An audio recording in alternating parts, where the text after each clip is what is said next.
Caros, nessa oportunidade eu vou falar sobre o Evangelho na vida do meu avô sem ele saber, ou na vida dos meus avós, que também inclui a minha avó com toda certeza. Vou contar duas situações que só Deus na causa mesmo. Tem a questão do livramento, tem a questão da ação correta de um cristão. Então nós vamos falar sobre isso, tanto do livramento da parte de Deus para meus avós, porque tem um caso que vai envolver os dois, em um outro caso só o meu avô, e a ação, a conduta correta à luz do Evangelho de um cristão diante dessa situação. Muito bem, vamos lá. Então vamos ao primeiro fato, primeiro caso, que eu já até mencionei no canal, não dando tantos detalhes, e nesse vídeo eu vou dar os detalhes para você entender mais a história. Meu avô nasceu em 1916, meu avô chamado Manuel, avô materno. Ele tem uma história um pouco triste, porque com 8 anos de idade ele perdeu a mãe dele. Em 1924 faleceu a mãe dele parindo. O meu bisavô teve 4 mulheres, ficou 3 vezes viúvo por 3 vezes, ou seja, perdeu 3 esposas e uma ele não perdeu. E segundo meus cálculos, parece que teve mais de 20 ou 20 filhos de outras mulheres. Só da primeira mulher, a mãe do meu avô, já teve um monte, acho que quase uns 8 filhos por aí, contando com o vô. Então o vô perde a sua mãe muito cedo, quando era criança, com 8 anos, e vai ser criado pelas suas irmãs mais velhas.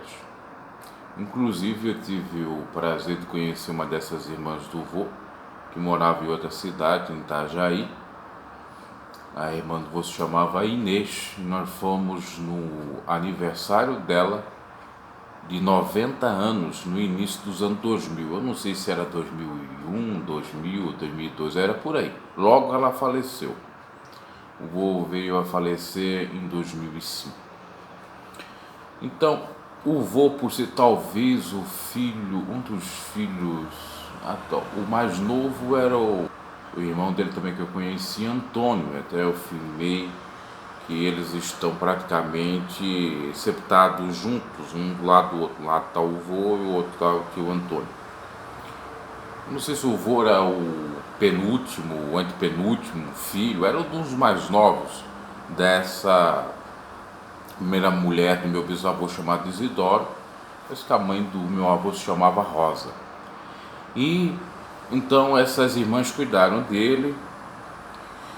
E obviamente por não ter mãe, pelo pai estar sempre trocando, entre aspas, de mulheres, porque viuvava, estava mais interessado nas mulheres e em casar, em ter outros filhos, e desprezando os próprios filhos da primeira mulher.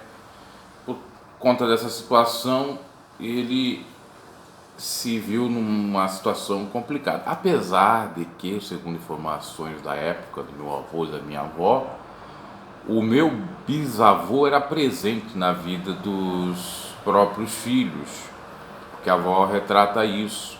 Inclusive, tinha um conhecido político, que a gente falou aqui, o tal do Tonga, chegou a conhecer ele, meu bisavô, que eu queria ter conhecido, não conheci, e que ele era bom de briga, era um bom brigador aí para defesa. Até parece que defendeu o vô em algum caso.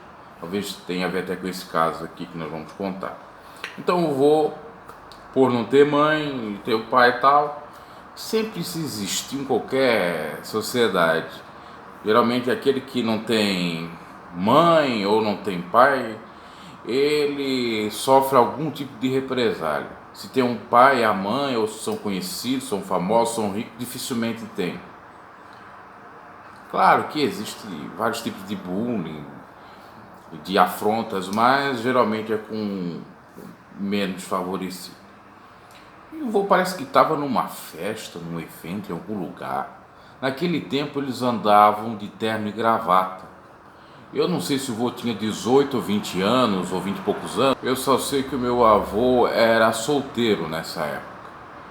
E vieram 3 rapazes covardes começar a indicar com o meu avô, falando tipo assim: você não é homem não, você é isso, você é aquilo, para, claro, sacanear meu avô. Eu creio que até nesse momento meu avô não estava dando bola, mas quando eles começaram, além de falar isso, a pegar ele pela gravata aqui e puxar aqui, e estava quase o meu avô sendo enforcado, porque aquelas gravatas eram aquelas bem apertadas, e estava quase sendo enforcado ali. Então creio que meu avô começou a pensar de outra forma, e foi aí que ele agiu. Ele tinha uma navalha que ele sempre usava, naquele tempo eles usavam para fazer provavelmente a barba, cortar alguma coisa, talvez até aparar um pouco os cabelos, creio eu que era isso, não foi me dito. E foi a única alternativa dele, meio de defesa dele. Os 3 covardemente puxando ele, indicando com ele, falando que ele não era de nada. Então ele passou a navalha, enquanto que eles iam tentando enforcar ele ia passando a navalha, ia passando a navalha. Quando eles se deram por conta, estavam todos cortados na região do abdômen, barriga e tal. E veio obviamente a polícia, viu aquilo ali, levou meu avô à prisão. Meu avô por legítima defesa. Se fosse hoje não dava nada, podia ter matado os 3, não daria em nada. E meu avô nem matou, todos ficaram vivos. Ou seja, tentativa de homicídio em legítima defesa, é que cabe isso, de maneira dolosa, culposa. Eu fui dar uma olhada sobre a história da legítima defesa. Na época do vô tinha legítima defesa, apesar de nós não termos o clássico Código Penal de 1940. No entanto, todavia, o entendimento não era tão claro como o Código Penal teve as suas mudanças, sofreu as mesmas até 1984. Quer dizer, tinha legítima defesa, mas não tinha tantos direitos assim, ou tanta clareza assim acerca do tema. Tínhamos poucos advogados, o pobre, como sempre lesado, e também não tínhamos defensoria pública. Então colocaram o vô ilegalmente na prisão, injustamente. Acontece que eu não sei por que cargas d'água, talvez fizeram a revisional da prisão do meu avô, e viram que ele tinha bons antecedentes, que ele não teria agido em violência excessiva, aquilo que permitia a legítima defesa, ou seja, agindo em legítima defesa, com não tão excesso. E então ele acabou tendo a possibilidade de servir o exército para sair dessa prisão. Isso é um pensamento que eu tenho. Já tem uma outra vertente que parece que o vô junto com o outro que estava na cadeia fugiram, a polícia teria pegado e visto lá a situação dele, e para resolver não ser mais preso, então ele serviria o exército, foi servir na cidade de Lages, na Serra Catarinense, como soldado, obviamente. E só não foi para a Segunda Guerra Mundial, como eu falei num vídeo aí, ou na comunidade, pelo fato dele ter tido uma convulsão lá e ter perdido um pouco da visão. Como ele era leigo dos seus próprios direitos, saiu por livre e espontânea vontade, poderia ter ficado e alegado que ficou com problemas visuais ou tinha deficiência visual graças à própria situação dele estar ali no quartel, aquele esse nome, ou de estar servindo o exército como soldado do exército. Não fez isso, perdeu o seu direito e voltou para casa. Poderia ter pedido uma baita de uma indenização, e se não tivesse aquele problema de deficiência visual, com toda certeza ia ser chamado para ser um combatente na Segunda Guerra Mundial, como teve um na cidade que foi. Você contando dessa situação toda, onde tem evangelho, Bruno? Poxa, tem evangelho, legítima defesa. Não é pecado você se defender. Jesus se defendeu. Não é pecado você agir em benefício próprio quando está na razão. O vô não foi procurar briga com ninguém, não foi implicar, praticar bullying com ninguém, como ele não fazia isso até o fim da vida dele, que eu conheci ele, ali já com 72 anos até 88 para 89 anos. Ele não provocava ninguém, foi provocado, ainda se fosse só aquela brincadeirazinha, tolerável. Agora, partir para a violência, tem que se defender. E tanto é que ele estava correto, que Deus colocou a mão, deu livramento a ele da morte, e também aos tais, porque ele também poderia ter excedido a sua legítima defesa e ter matado alguém. Deus deu escape lá da prisão, a de eterna para ele, ainda colocou ele lá no exército e tal. Ainda que meu avô tinha falhas e tudo, não sei se nessa época ele tinha fé, porque ele não era católico. Tanto é que quando ele vai casar com a avó com 26 anos, em 1942, o padre chama ele meio que de herege. A avó me disse isso, e parece que ele teve que fazer alguns estudos lá, que ele não tinha feito nada para se casar, nem sei se era batizado. Muito bem. E o segundo caso é um caso mais emblemático, mais forte, que quando a avó me contou eu fiquei assim abismado como era a vida antigamente.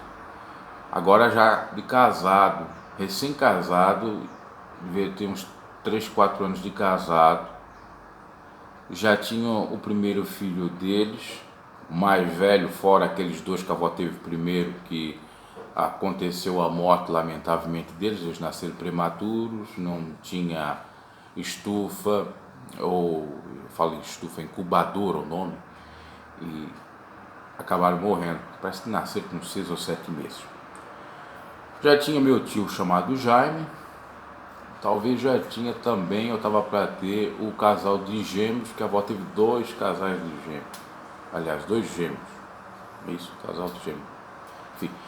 Teve a minha mãe com a outra, que era gêmea, já falecida, e teve um casal, eu estou falando dos casais, não é do casal, é um casal de gêmeos e o outro par de mulheres, que teve um homem e uma mulher que eram gêmeos, e mais tarde 2 mulheres gêmeas. Eu acho que ela já tinha os gêmeos. Chegou um sujeito lá, alegando que o meu avô estava pegando a clientela dele. Meu avô tinha uns secos e molhados, que vendia lá alguma coisa de comida, bebida, tipo meio que um bar junto com uma conveniência, uma coisa assim, uma conveniência seco e molhado, vamos colocar nos dias atuais, pra você entender. E o sujeito colocou na cabeça que o vô estava roubando os clientes dele, porque estava vendendo produtos lá, ou comida ou bebida, mais barato. Sabe o que o camarada foi fazer? O camarada foi peitar o vô com uma arma.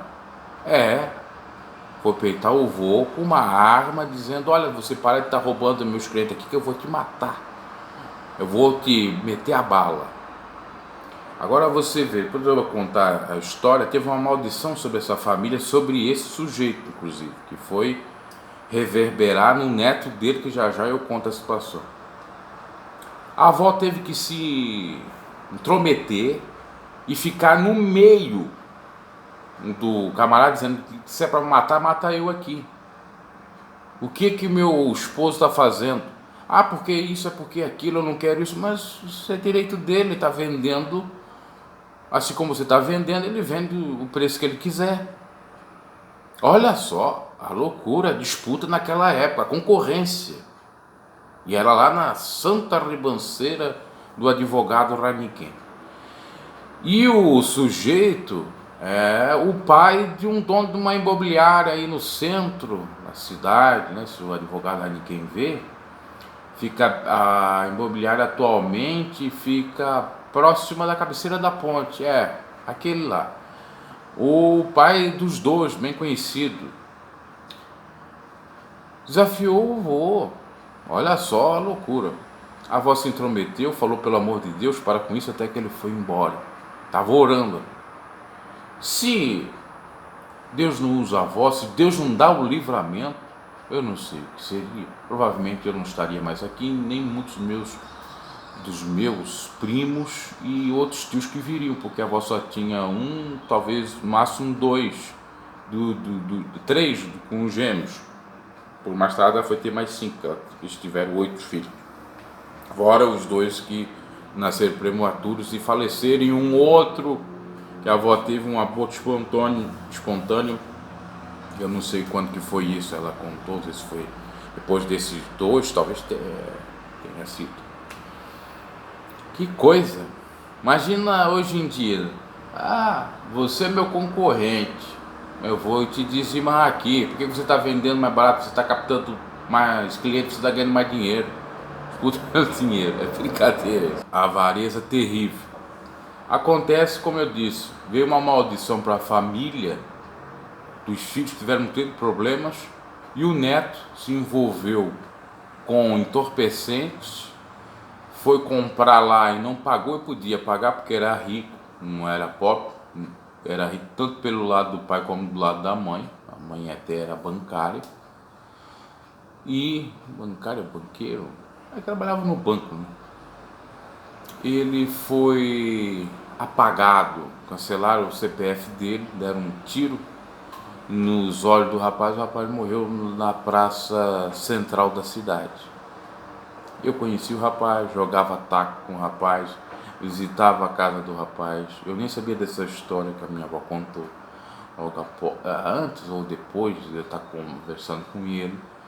Num dado momento ele era até uma pessoa boa, mas depois que foi para essa droguita, e ele foi porque o pai separou da mãe, teve uma problemática grande, a mãe pegou o pai no flagra traindo ela num cabaré, na casa da luz vermelha, ficou muito abatido e foi para uma das drogas, se enveredou lá mesmo, se viciou, e aconteceu esse fato trágico. Veja bem, o avô dele queria matar o meu avô por conta de dinheiro,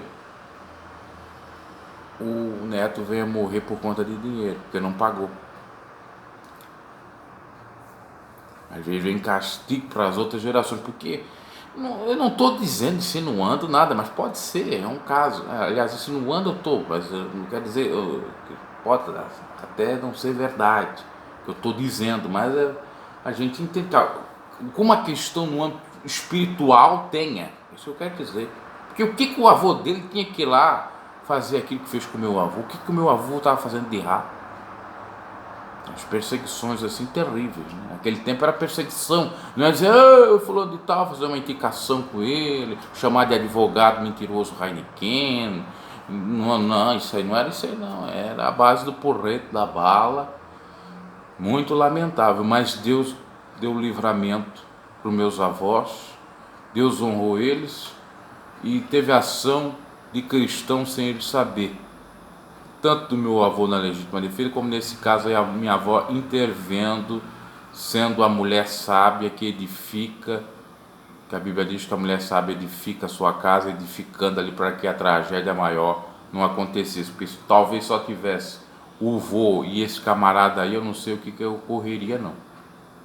E você vê que essa disputa por poder, por dinheiro, já é de tanto tempo atrás. Isso nós estamos falando provavelmente de 1944, 46 ou 48.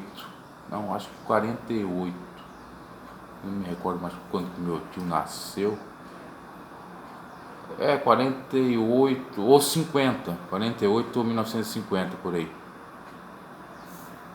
Por que é de 50, vamos colocar? Olha só a situação. Então tá aí o relato, meus caros, de dois fatos envolvendo meus familiares, meus avós maternos. Na cidade, para vocês terem uma ideia, meus avós paternos são muito bem falados, tem até historiadora para falar deles, que era o Gicon, foi o primeiro a ter um caminhão lá, o Santão Jangão. Agora meus avós maternos não tem ninguém para falar, porque são pobres. Pobres entre aspas, até porque o meu avô ali tinha bastante pertences também, minha avó, na época, mas terra não valia muito, né? E fica para aqueles que têm terra até hoje, que não se desfizeram por conta da pobreza, para sobreviver. Aí fazem aqueles maravilhosos livros contando só as coisas boas, porque se eu for contar as coisas ruins que eu sei, que eu ouvi falar dos meus avós paternos, eu gosto de falar muito dos avós da gente materna. Minha avó não tem o que falar.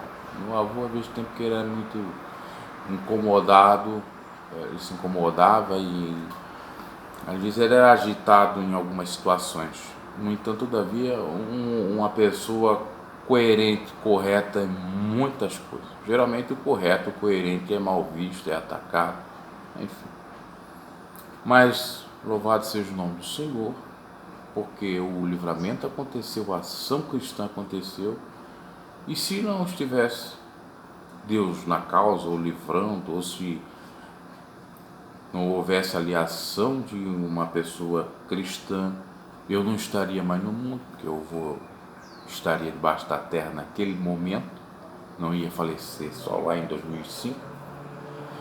E não só eu não nasceria, como também os meus demais primos. Ao todo nós somos em 18 netos, mas na verdade são 19, porque tem uma que meu tio acabou adotando e outro chega a dizer que é filha legítima dele, enfim, umas coisas assim que sucedem. Então são 19 netos, bisnetos eu já perdi a conta, até porque a avó faleceu, eu não contei mais. Abraço e glórias e honras ao nome do Senhor pelo seu livramento. Eu creio que você tem histórias assim também na sua família, na sua casa, que Deus livrou algum ente familiar seu. Se não tivesse livrado, você não nasceria, ou não aconteceria outras coisas. Deus tem os seus propósitos. Abraço e até.